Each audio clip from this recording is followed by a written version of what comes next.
Die Themen im heutigen Zocker-Lounge Wochenrückblick sind Roman Triumph Release mit Roadmap, Neues zu Nova Roma, The Last of Us Part 2 erschienen und direkt im Sale, Ausblick auf kommendes Bellride Update, Content-Erweiterung für Satisfactory und Mini-Doku zu Tempest Rising.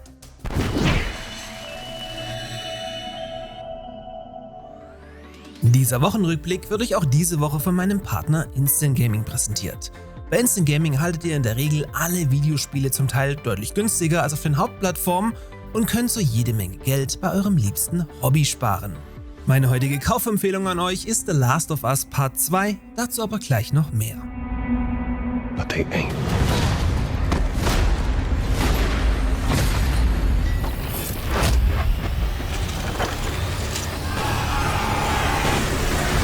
Summer. We have traveled through the Black Forests and here we raise our banner. Nach 5 Jahren Entwicklung ist der von einer einzigen Person entwickelte City Builder mit ATS-Einschlag Roman Triumph in den Early Access gestartet. Zur Feier des Tages könnt ihr den Titel daher aktuell mit 25% Rabatt auf Steam erwerben. Die erste Version hat bereits das vollständige Städtebausystem integriert, inklusive Gebäude-Updates, Aquädukte und Interaktion mit mehreren Göttern. Zudem funktioniert schon jetzt die auf Tower Defense ausgelegte wellenbasierte Verteidigung. Für die Zukunft soll das Spiel ab jetzt zum Beispiel mit neuen Karten mit anderen Biomen, neuen Gebäuden, ganz vielen Verteidigungsmöglichkeiten und natürlich auch neuen Gegnertypen erweitert werden. Die ersten Steam-Rezessionen sind jedenfalls positiv. Our crops flourish and our population grows. We toil. We train our soldiers for war. And we prepare to fight horrors far worse than men. All for the glory of Rome.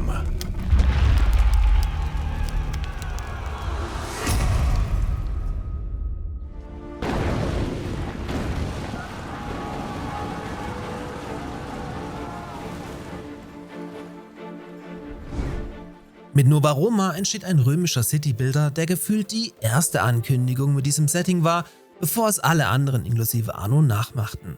Allerdings kann das Indie-Team um Lion Shield daraus bisher keinen Profit schlagen, da man immer noch keinen Release-Termin vorzuweisen hat. Immerhin soll das noch irgendwann 2025 der Fall sein, womit man dann hoffentlich nicht im Fahrwasser von Anno 117 komplett baden geht.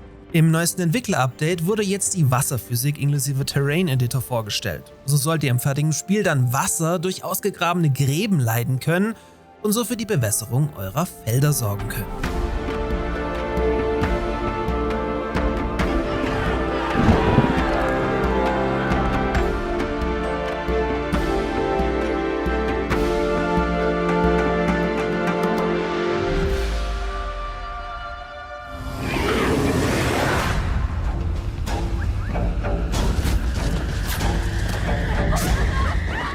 Mit The Last of Us Part 2 ist diese Woche auch ein ehemaliger PlayStation-Exklusivtitel für den PC erschienen, welcher dank Remastered Edition zudem nochmals deutlich aufgebohrt wurde.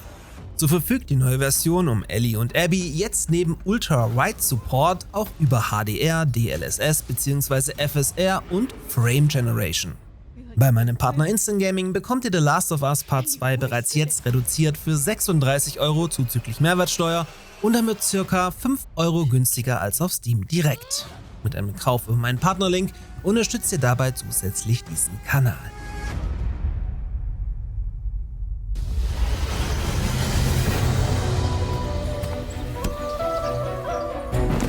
Im Gegensatz dazu befindet sich Bellride bereits seit einem Jahr im Early Access.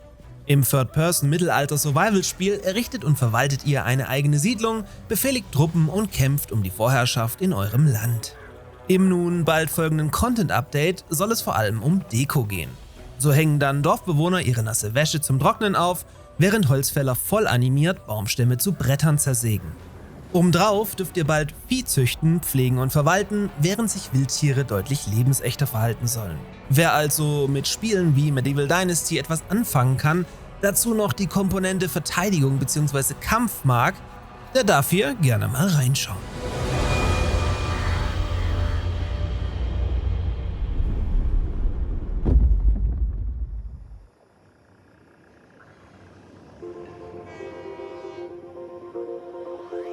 Wer dachte, dass es bei Satisfactory mit dem 1.0 Release langsam zu Ende gehen würde, lag wohl, inklusive mir, definitiv falsch. Denn das nun in den Beta-Branch gestartete Update 1.1 ergänzt den Titel schon wieder mit massig neuem Content. Die wichtigsten Neuerungen sind eine Controller-Unterstützung für Xbox und DualSense-Controller sowie ein komplett neu gestalteter Fotomodus. Highlight ist aber die Möglichkeit, einen Personenaufzug für große Fabriken mit anpassbaren Ein- und Ausstiegsstockwerken zu bauen. Zudem gibt es jetzt Kreuzungen für Hypertubes und Förderbänder, demontierbare Absturzstellen, bessere Grafik und Gebäudeblaupausen mit automatischen Verbindungen. Also erneut 100 Stunden weg. RIP ey. Welcome back, General.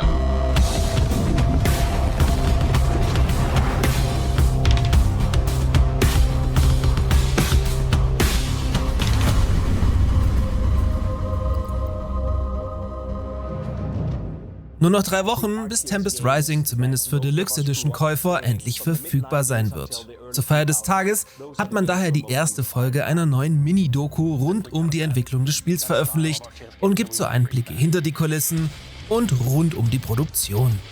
Folge 1 von Beyond the Battlefield beschäftigt sich mit den Ursprüngen und den Inspirationsquellen, die ganz zufällig, wer hätte das gedacht, auf Command & Conquer zurückzuführen sind.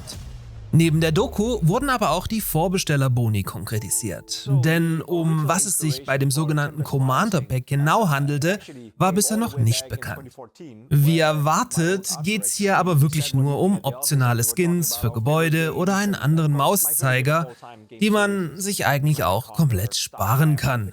Da das Spiel aber sowas anbietet, könnt ihr eigentlich fast sicher mit einem Ingame-Shop rechnen, in welchem ihr dann solche sinnlosen Goodies, ganz ähnlich wie beim Die Siedler Neue Allianzen Shop, nachkaufen könnt.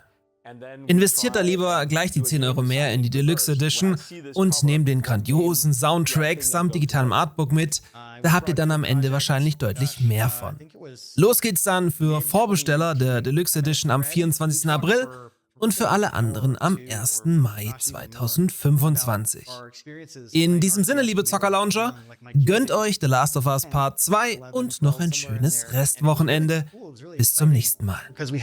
So many experiences in common. There were a lot of things about these games that we were so excited about. I think that might have contributed to me ultimately getting the role that I have now. I've been studying real-time strategy game design, I mean, seriously in an academic way for about a decade. It was really exciting to be able to be a part of a project that was bringing back some of the things that I think the genre did so well in the beginning when it was still the Wild West in terms of game design.